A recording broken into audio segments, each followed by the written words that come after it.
Herkese salam.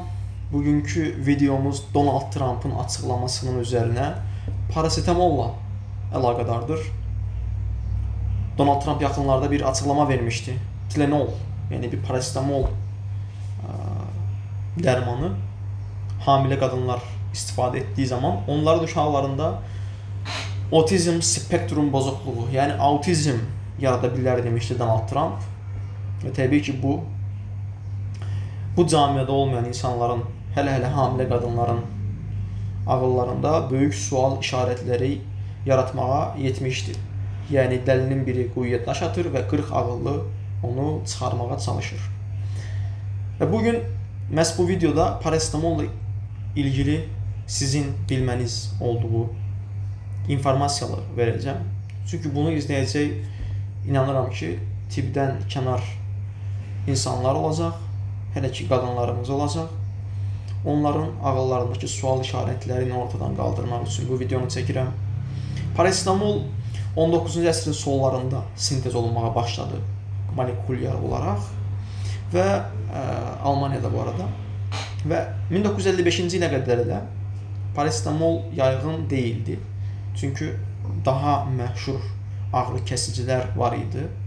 Hərarət salıcı dərmanlar var idi. Ama 55-ci ildən sonra parasetamol Tylenol markası altında Amerikada yaygınlaşmağa başladı ve bugün de dünyada en çok istifadə olunan məhz ağrı kesici parasetamoldur. İndi parasetamolun təsir edici maddəsi əsas asetaminoferdir. Yəni siz hansı marka adı altında alırsınız alın, onun tərkibi asetaminoferdir. Dediğimiz gibi dünyada en çok istifadə olunan bir ağrı kesicidir parasetamol. Günlük dozu maksimum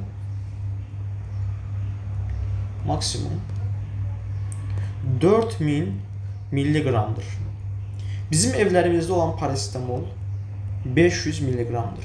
Bu demektir ki gün ərzində biz maksimum 8 adet parasetamol tableti istifadə edə bilərik. Təbii ki, xəstəyə resept yazdığımız zaman belə yazmırıq biz. 8 adet istifadə edə bilərik, amma biz deyirik 4-5 adet maksimum. O da 5-6 saatdan bir tablet istifadə etmək şərti ilə. Yəni 15 yaş və üstü insanlarda və hamilə qadınlarda günlük doz 4000 milligramdır. Bunun üstünə çıxmırıq, amma təbii ki 4-5 adet tablet də istifadə edirik. Yəni biz 2000 milligram arasında saxlayırıq günlük dozanı. Parasetamol dünyada en çok istifadə olunan ağrı kesicidir. Ona göre de dünyada en çok dərman zəhərlənməsi edən də məhz parasetamoldur. Çünkü insanlar bunu bir zərərsiz dərman kimi qəbul edir. Ama tabii ki zərərsiz deyil. Dozanı açdığınız müddət, açdığınız zaman parasetamol zəhərin göstərir. Qaraciyər zədələnməsi biraz daha giderse qaraciyər yetməzliyi törədə parasetamol.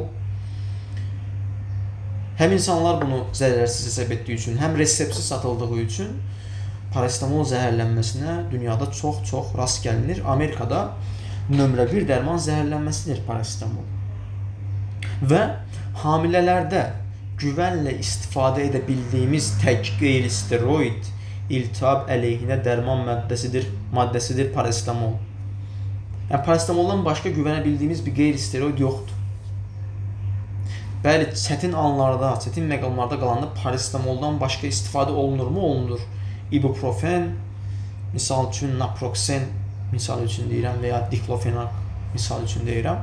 Amma əsas parasetamol istifadə edirik və parasetamolun sübuta yetmiş bir hamilələrdə onların dölünə, fetüsə otizm yönünden, primer olarak beyinle əlaqədar bir xəstəliyi ortaya çıxarma yönünden bir fakt sübut yoktu. Trump da özündən atır. Yani ne bir araştırma var, ne bir referans var. Prosta cümle deyir, söz deyir. Ama bu ortalığa atılacaq bir söz değil.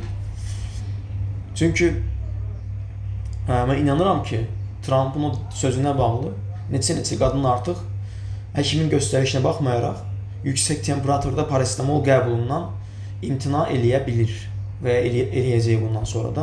Yüksek hərarətin də fetüsə yan təsirləri çoxdur. O yüzden dediğimiz gibi parasetamol istifadə edə bilərsiniz. Həkim göstərişi varsa, qorxmayın. Bunlar istənilən dərman kimi parasetamol da ilk öncə heyvanlar üzərində test aparılır, könüllü insanlar üzərində test aparılır və bu nöqteyi nəzərdən sübuta etmiş bir dəlil, bir fakt ortada yoxdur. Siz hamiləlik zamanı bir infeksiya keçirə bilərsiniz. Həmin zaman parasetamol istifadə edə bilərsiniz. Uşaq doğulduqdan sonra hər hansı bir inkişaf qüsuru ola bilər və ya 2 il, 3 il sonra bir autizm misal üçün başlaya bilər. Amma sizə bunu heç kim deyə bilməz ki, hamiləlik zamanı keçirdiyin infeksiyaya bağlı olub bu, yoxsa həmin müddət xəstəlik üçün qəbul etdiyin parasetamola bağlımı? Bunu sübut etməyə hardasa imkansızdır. Biz amma parasetamolun dediyim kimi heyvanlar, könüllü insanlar üzərində və 40 ildir artıq, 50 ildir aktiv şəkildə istifadə olunur. Bu datalara dayanaraq deyirik ki, parasetamolun